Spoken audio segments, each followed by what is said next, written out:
Dobre, zdravím do spolok.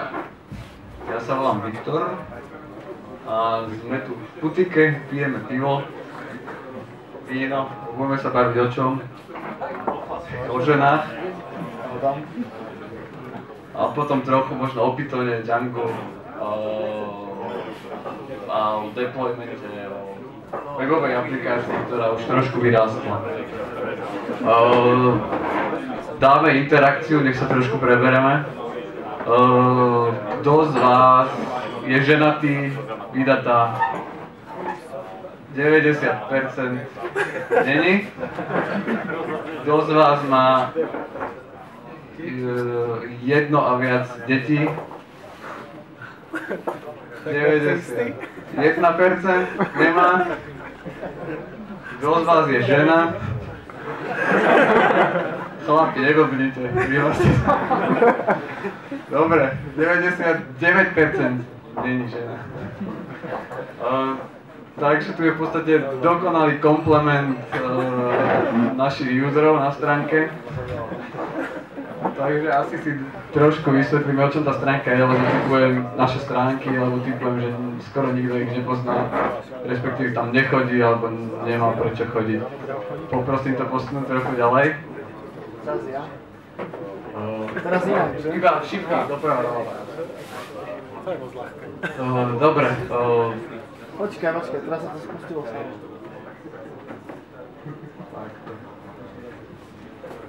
Dobre.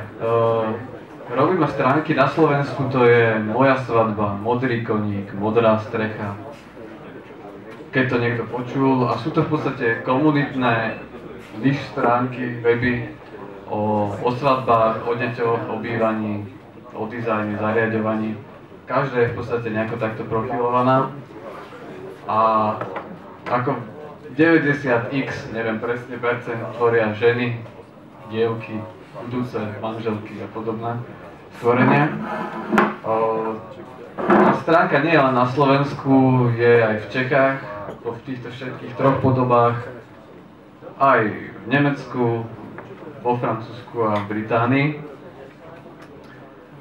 Takže sa to v celku rozrastá. Trošku si poviem o tom, že čo tie stránky asi tak robia, lebo keď budem potom hovoriť, že každý z vás tu developuje, tak aby sa si vedeli predstaviť, že asi čo tá stránka robí a s čím nás si bojovali a tak ďalej. Takže poprosím to posunúť zase ďalej. Vravil som, je to komunitná stránka. Asi sú tam tri také hlavné piliere, čo tam fungujú.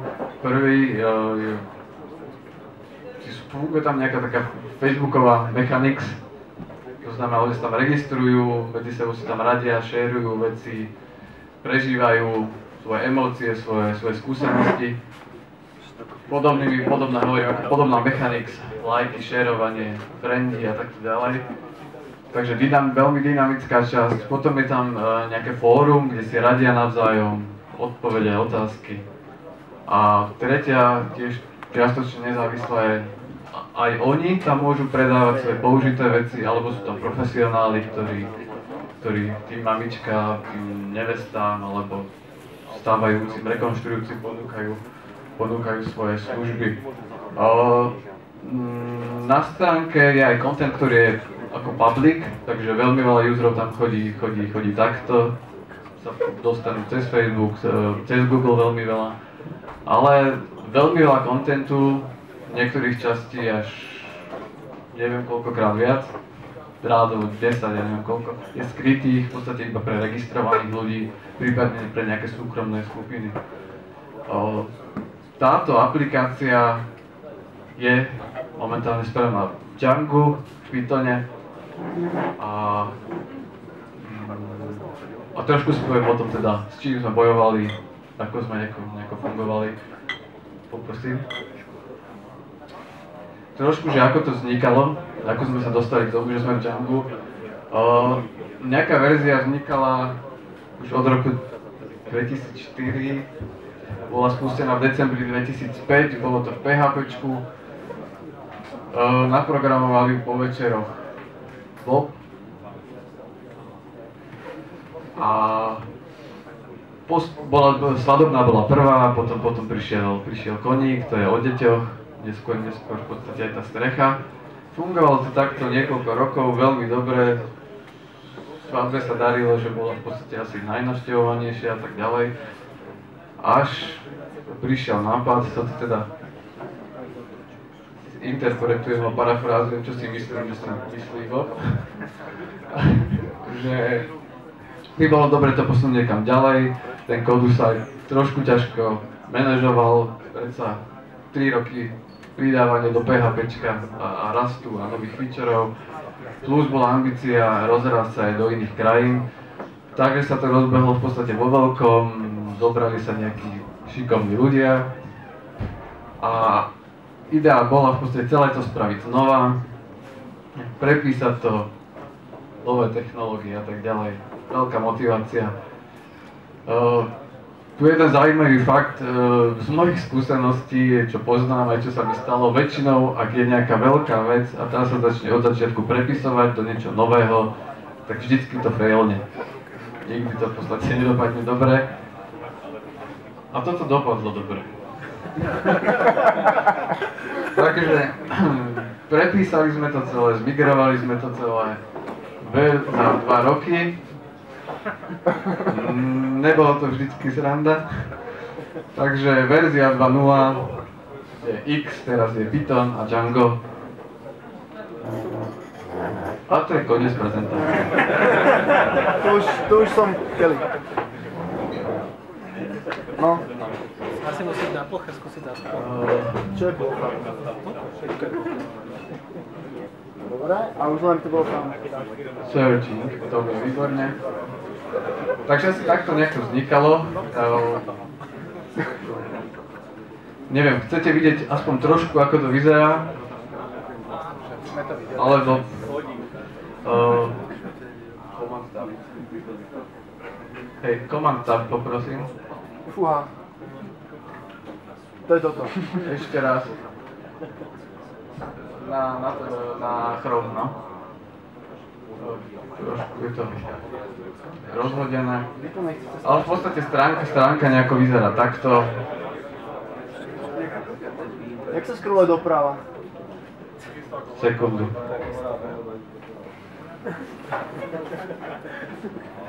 Neviem, čo je toto za počítač.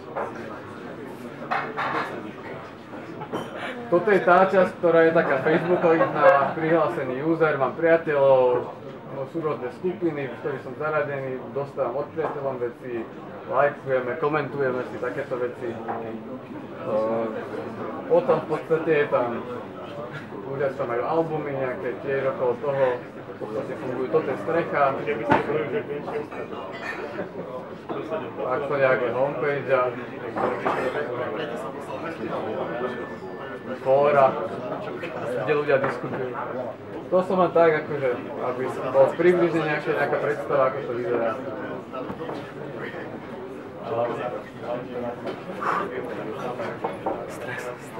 Ten predtým ma to naučil.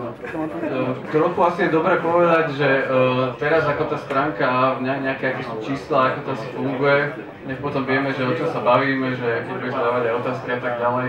Ako som už tuším písal v tom descriptione, momentálne som to pozeral aj za január, v podstate keď sú nejaké také píky, tak nejakých 10 miliónov page views, v podstate requestov dojde do Djanga. Tie už všelijaké redirecty, tie nerátam. Toľko to v podstate príde do Djanga za deň, toľko observujeme. V píkoch v podstate musíme dať nejakých 200 requestov za sekundu dynamicky, to musí vygenerovať. Ľudia tam v podstate prispievajú aj textom, aj obrázkami. Momentálne, keď som to rátal včera, máme okolo 100 miliónov obrázkov, ktoré servujeme. A momentálne ten tím, ktorý to v podstate vyrobil a staráme sa o to, tam je zarátali v podstate aj ten product development, aj developeri, tak je nás 5, ktorí v podstate toto robíme a nestíhame.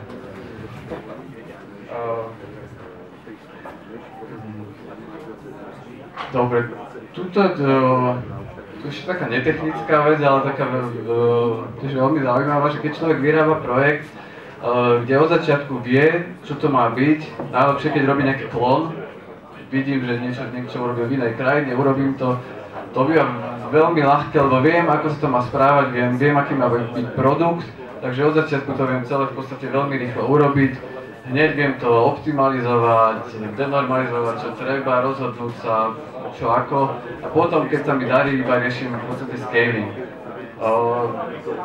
Trošku sme sa tuto zamotali, lebo my neriešime len scaling, ale my aj ten produkt vyrábame.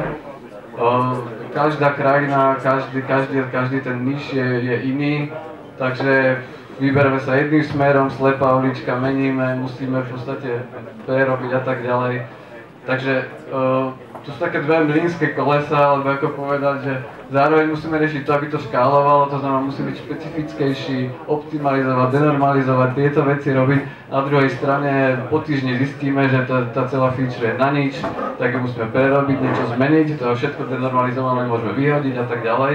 Takže niekedy to príde, že to je také žonglovanie, taký žonglovací development, že človek musí vždy hľadať takú nejakú, že dobre, teraz viacej to urobím. Prototyp, nahardkodím, potom to budem refaktorovať, toto vytuním a takto v podstate človek sa hýbe dopredu. Čo sa týka architektúry, tak tam asi nie je nejaké úplne nič prekvapujúce. Pre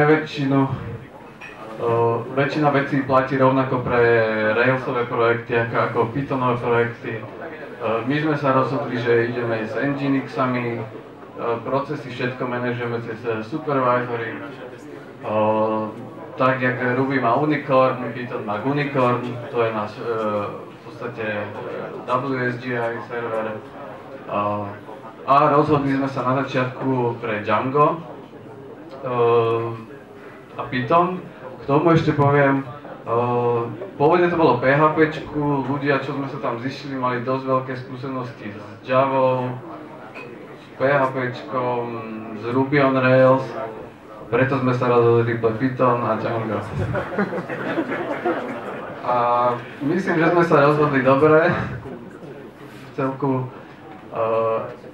ale v podstate sa ukazuje, že ono je veľká úplne jedno, akú technológiu si človek zvolí na tom backende. V konečnom dôsledku aj tak rieši také úplne spoločné veci, ako je štruktúra tej aplikácie, ako je to, ako si tie dáta rozdelí, ako to celé bude cachovať a tak ďalej. Je úplne jedno, či mi to vygeneruje Ruby nejakým spôsobom a dá mi by default 12 requestov za sekundu, alebo Python a ten vydá 11 requestov, alebo Java tam vydá 25. Keď chcem ísť vyššie ďalej, tak v podstate riešim v podstate rovnaké veci. Tak sme sa dostali k Django. Povinnosť je už mať Redis Memcache, lebo bez toho by v podstate nešlo cachovať a robiť niektoré výpočty, závislosti, asynchrónne veci, Celery, Tokio.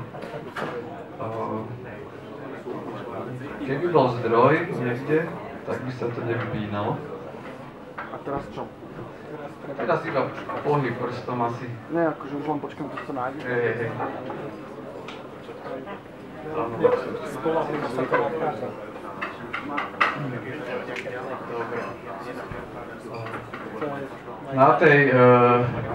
Na frontende, na klientovi v podstate klasika jQuery, CSS si pomáhame SAS a nejaké kadečo, čo príde, skúšame. Aj backbone tam je, aj Mustache, skúšame veci, čo sa na čo hodí. Máme tam dosť veľa vyhľadávania, hlavne čo sa týka produktov, na to sme si zvolili Solr. Nedávno tu bola prednáška o Elasticsearch, to je v podstate nejaká taká alternatíva. Čo sa týka management kódu, tam sme sa rozhodli používať Mercurial. Takže branchujeme, mergeujeme a funguje to v celku, myslím, že v poriadku. Možno trošku ešte systémovejšie. Človek by povedal, že áno, musíte mať Amazon, musíte virtualizovať, musíte neviem čo všetko robiť. Zatiaľ sa nám ukazuje, že toto sme doteraz nepotrebovali, zatiaľ nepotrebujeme. Máme vlastné servery, houseované a máme čiastočnú virtualizáciu.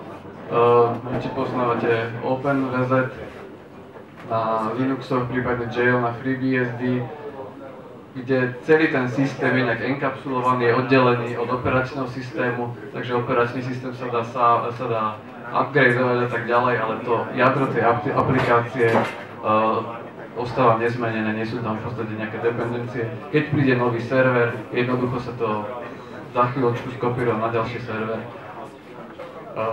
Takže v podstate takáto je nejaká architektúra, tuto nič nejaké veľmi špeciálne. Django. Rozhodli sme sa pre Django. Začnem tým, že minulú prezentáciu mal Tomáš Django versus Flask. Musím úplne súhlasiť presne skoro so všetkým, čo tvrdí. Neviem, ktorí ste ju videli, čo si pamätáte, čo hovoril, nechcem sa tu opakovať. Django je naozaj dobré na možno menší projekt, alebo keď robíte veľa malých projektov, modularizované veci a tak ďalej, že také aplikácie vyrábate, ale na väčší projekt už s odretými ušami strašne veľa vecí si musíte sami robiť, pečovať, obchádzať a tak ďalej. Takže také divoké Django, jak som na nejakom plagáte videl. My tam Django stále ešte máme, dokonca keď je nová verzia, za pár dní vieme prejsť na novú verziu, ale v podstate vždycky aplikujeme dosť veľa patchov a veľmi veľa vecí už v podstate máme svojich a bolo to potrebné, pretože to čo Django ponúka v tom defaulte, buď úplne nevyhovuje, alebo tak nejak. V skrátke, keďže väčšinou je to asi Ruby ľudí, tak nepôjdem do úplných detailov, keď niekoho to bude zaujímať, tak potom povedzte. Napríklad taký templating, čo pri webovej aplikácii človek najviac robí, že má templaty a tie sa v podstate renderujú, zobrazujú v tom Pythone. A keď človek nevie zakešovať všetko, pretože to je naozaj dynamické, to sa každú sekundu mení pre každého usera, tak toto je dosť problém, lebo je to proste pomalé. Ten Python a tie templaty v ňom sú pomalé. Možnosti sú, a ešte sa vrátim pomale, čo môže človek robiť. Aj sme profilovali aplikáciu z hora, z dola. Není tam žiadny nejaký bottleneck, že toto stačí zmeniť, toto stačí v podstate zlepšiť. To je všetko. Stringy, operácie a tak ďalej. Není tam žiadne jedno miesto, ktoré stačí zlepšiť. Takže treba hľadať v podstate nejaké iné možnosti. Napríklad iný templatovací jazyk, tak ako hovoril Tomáš minule, Flask uprednostňuje Jinju 2. Tá, keď sa použije, tak scientifically asi 2-krát, 3-krát záleží od toho, čo rýchlejšie niečo dosiahnete. Prípadne ďalšia možnosť, niektoré časti, ktoré sa vám veľmi opakujú, majú veľmi veľa views, requestov, keď sa prepísali do úplne raw Pythonu, ktorý v podstate len generuje nejako stringy a je to úplne optimalizované najviac, jak sa dá, tak oproti Django templatingu nejakých 15-20 krát sa to zrýchlilo, čo je už seriózne dosť. A to Python je 50 krát pomalšie ako Java, takže ja keď si vždy predstavím, že by som to robil v Java, že tak ešte by som mal 50, tak si niekedy hovorím, že by naspäť do Javy. Alebo do niečoho. Ďalšia ešte možnosť býva taká, veľa sa o tom píše, je PyPy, to je nejaký v podstate špeciálna verzia Pythonu, ktorý robí JIT compiling. Toto sme skúšali, sa nám to vôbec neosvedčilo, vôbec to nezrýchlilo nejakú aplikáciu, čo netvrdím, že to tak musí byť, možno, že treba tomu viacej venovať, viacej skúšať, vyľaďovať veci. Nám to nepomohlo zatiaľ, ešte tomu asi dáme šancu. Rovnako problém je ORM, čo má Django. Ono je pohodlné na malé veci, ako náhle sú väčšie veci. Poprvé človek nevie tam napísať tie query do databázy a je to veľmi pomalé. Za každým... Pustím ti ďalších 20.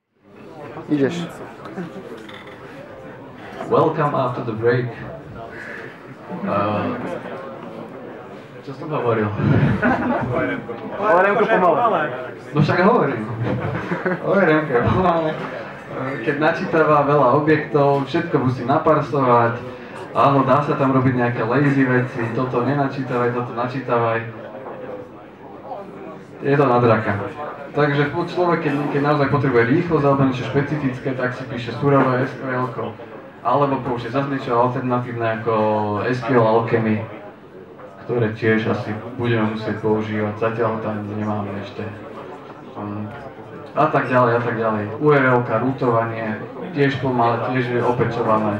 Potrebujete medzinárodné URL-ka, lokalizované, zase to musíte pečovať. Formuláre, Tomáš minule hovoril, komplikovanejší formulár, tak máte prúser. Caching, má nejaký základný caching, ale ako náhle potrebuje, tá aplikácia potrebuje veľa vrstiev cachingu. To není, že zakešujem stránku, alebo iba časť stránky. Nevadí, ja to viem z pamäti. Takže tam to človek musel riešiť a v podstate preklady, to je kapitola tiež sama o sebe. Django má v podstate ten built-in gettext, ktorý vie robiť akurát plurály a substituovať v podstate nejaké premenné. Takže v podstate Django tam máme, opečované jak sa dá. A pravdu povedať, ostáva tam čiastočne tak nejak z milosti a z toho, že náš kód má, ja neviem, 130 000 riadkov Pythonu a už sa ťažko len tak akože preskakuje z nohy na nohu. Takže toľko to k Djangu. Keď som napríklad spomínal tú internationalization, čo tam človek musí riešiť, rád sa potom nechám inšpirovať vami, ako to možno vyriešite, keď máte nejaké aplikácie, ktoré sú vo viacerých krajinách. Napríklad na Slovensku klasika je jedna veta, že človek poslal správu niekomu, tak už človek rieši poprvé, Django vie robiť, hovorím, iba tú pluralizáciu. Jedna správa, dve správy, 5 správ, mailov, čo to tam píše. Ale že človek nenarazí na to, že potrebuje gender, že potrebuje rody. Ty si poslal, alebo ty si poslal správu, jednu správu, dve správy, 5 správ, zase sa tam mení základ. Komu? To môže byť zase priateľ, priateľka, to je druhý gender vo vete. Potom dojde to, že potrebujete vykať, lebo to sú v podstate firmy, tak zrazu už není iba poslal, ale už poslali ste. A zrazu to nie je priateľovi, ale už si to poslal viacerým priateľom. A ako to teraz narvať do toho gettextu a tak ďalej, aby v podstate je to jedna veta, ten prekladateľ to chce prekladať ako jednu vetu, lebo to je semanticky jedna veta, ako to spraviť, no. Takže táto tiež človek v podstate musí napísať niečo vlastné. Nie je to v podstate asi nič zložité, možno to kopec vás už si niečo vlastné písalo, lebo naozaj tých možností není veľa. Ani projektov v podstate, ktoré by to riešili. No a keď už ako technicky vieme robiť preklady, predstavme, že máme x jazykov, prekladateľov. Teraz ja naimplementujem feature, je to prototyp, som celý žhavý, lebo som to urobil za 15 minút, je to úplne cool vec. Ideme to vyskúšať, nevieme na ktorom trhu to čo bude robiť. Chcem to pustiť, no a máme 5 prekladateľov, jeden je doma, jeden tu není, ďalší je chorý. A teraz ja musím čakať, kým všetky preklady sa mi urobia, oni tie preklady urobia. Tie preklady neurobia tak, ako to, čo som ja mal na mysli, takže zase ich píšeme naspäť a takto ďalej. Takže v podstate dosť veľký problém pri projekte je ten manažment tých prekladov. Môžeme sa potom porozprávať o tom viacej, čo aké vy máte skúsenosti, alebo rovno povedzte, jak vy riešite akože preklady, kto tu má nejakú aplikáciu, že vo viacerých krajinách.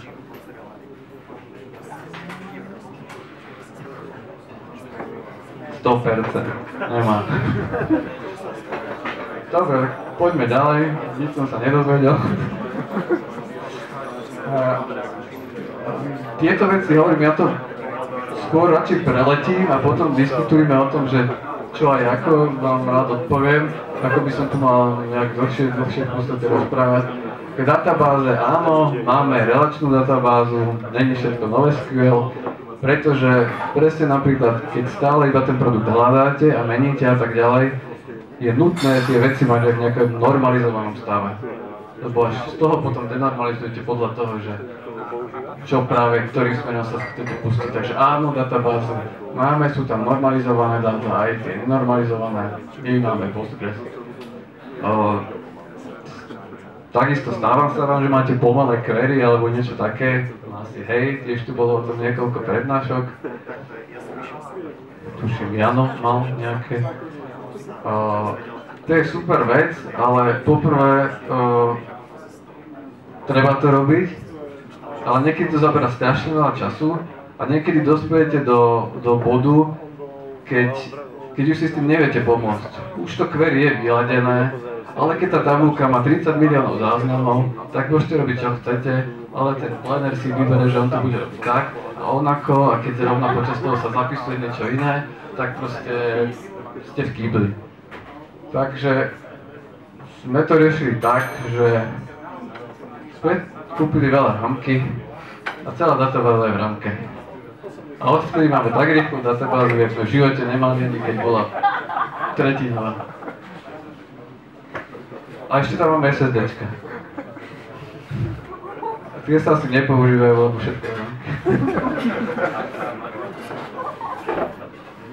No, samozrejme, aby to nejako fungovalo, je dobré mať, je fakt nutné mať memcache na cacheované veci a skôr na tie logické dáta Redis, kde človek, tam je super vec, že človek robí všetky tie operácie na množinách a takže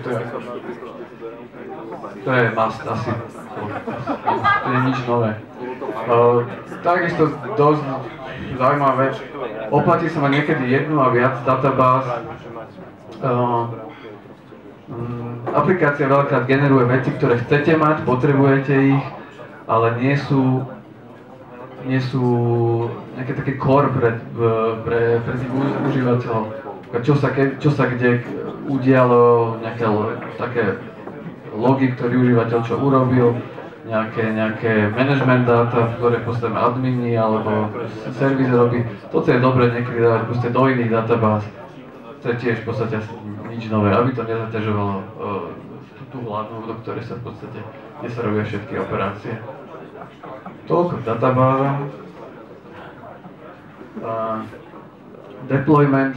Toto je asi veľmi podobná vec so všetkými Ruby projektami, keďže Python aj Ruby, teda Django aj Python a Ruby sú to interpretované jazyky, respektíve do tej miery ako sú. Vždycky pred nimi ešte niečo musí stáť, nejaký ten web server a prípadne ešte niečo medzi nimi, ako je to Unicorn alebo všetko možné. Zvyčajne sa to rieši buď teda, že máte veľa threadov, alebo máte veľa procesov, alebo máte Apache modul, ktorý takisto má veľa threadov, veľa procesov. A teraz keď to potrebujete reštartovať a je ich veľa a ste pri plnom trafiku, tak tiež v podstate potrebujete riešiť nejaký problém, čo do začiatku nikoho netrápi. U nás tým, že v podstate dosť developujeme, tak dosť veľa máme deployov. Dosť bežné, že plus minus tých 10-20 za deň sa v podstate dáva nová verzia proste v kuse. Niečo niekto urobí, takže hoci kedy treba, dávame deploy a ten musí zbehnúť smooth, bez toho, aby to useri zbadali. V podstate toto sa rieši až tak, že tam píšem, na to všetko, aby sme to zvládali, beží asi 150 workerov, každý je single proces, plus background workery, ktorí robia všetky tie asynchronné veci, aby nezaťažovali web. A týchto 150 workerov, procesov treba reštartnúť, takže my to riešime tak, je to rozdelené do nejakých malých kúskov a postupne sa vymieňajú. Najprv sa najprv sa v podstate stiahne z toho našeho repozitória tá najnovšia verzia, tá verzia, ktorú chceme deploynúť. Vizuálne to vyzerá tak, máme v podstate jedno tlačítko, celý deployment je tak automatizovaný, jedno tlačítko na webe. Keby tu bol internet, môžeme si spraviť deploy. Stlačíme deploy cez web, presne vidím, čo sa deje z Mercurialu, sa stiahnu v podstate najnovšie zdrojáky, skompiluje sa všetky JavaScripty,